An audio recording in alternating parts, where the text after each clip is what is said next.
just getting anything that's part of Supreme, innit? Like, if it says Supreme, I'm getting it.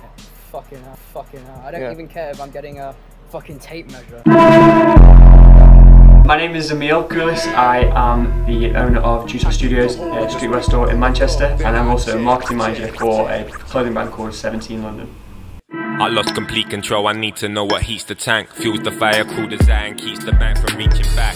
I tried to free I mostly got into streetwear because I have always grown up listening to kind of heavy rock music, a lot of hardcore, a lot of skate kind of style. So with that always comes more of a casual thing. So you don't really want things that's too tight or too restrictive or too smart if you're out on the streets and you know you're going to be falling over and smashing your head in. So streetwear kind of lends itself to that quite easily. And then streetwear became very, very mainstream and very commercial and very easily affordable and wearable. So it kind of made it a lot of sense to kind of go into it. I initially started as a photographer. I was studying at 16 to be a wedding photographer, and I just really hated it. Kind of killed my passion, just working all the time for briefs and having to do certain things, and it all became very robotic. So I left college without any kind of formal qualifications, and so the easiest thing to do there is to get into retail. So I started off as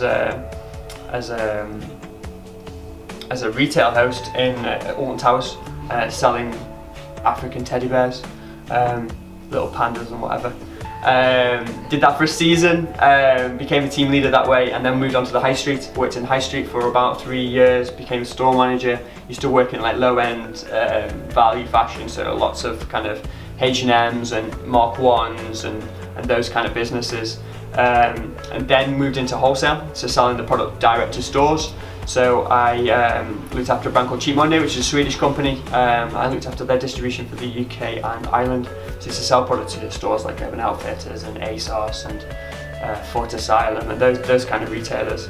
And then from there, I did that down in London, and from there took a little bit of a break and kind of built up a bit of capital to open up my own shop. And that's where I'm at now. So I've had my shop for the last nearly 2 years now. So I decided to open up a streetwear store in Manchester because at the time I was living in London, I quite liked the idea of coming closer to home. I'm from Stoke-on-Trent originally, so it's only about 40 minutes away in the car. And I've lived in Manchester before. I lived here between 2011 to 2013, and I really liked the Northern Quarter area because it was a ready-made independent quarter that was so close to the city centre but still was affordable. So when we were living in London, there was no way we could afford to actually open up a streetwear store. The business rates and the rentals are just crazy to get a foot in the door. From a height perspective, I think brands like Supreme and Palace, what they've done is to kind of capitalised and monopolised the market now, so that you have to be wearing those brands. So it isn't necessarily like everyone wants to wear streetwear; they all want to wear Supreme.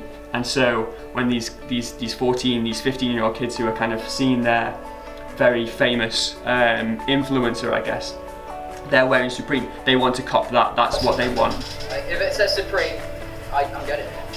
Fucking hell. I don't really care if I'm getting a fucking the resale market is a huge problem for streetwear. It's a problem that Supreme and those kind of brands that do these limited drops and really like make it really impossible to get this product. They're quite happy to have that product, that problem, because it kind of makes the hype bigger. But from a retail perspective, I think it's really tough. Because like I was saying before, there's kids who are just after one brand these days. They all want Supreme, they don't want anything else. If I had Supreme in my shop alongside other brands, it would outsell all my other brands. And therefore that means that all these other brands are really competing for a smaller market of customers. But on the opposite side, you know, it does Supreme, you know, like things like Supreme, if you are going to resell it, it holds value. And I guess buying and selling things has always happened. If you can, it's supply and demand, if you can buy something cheap and sell it for more profit, then everyone's going to do it.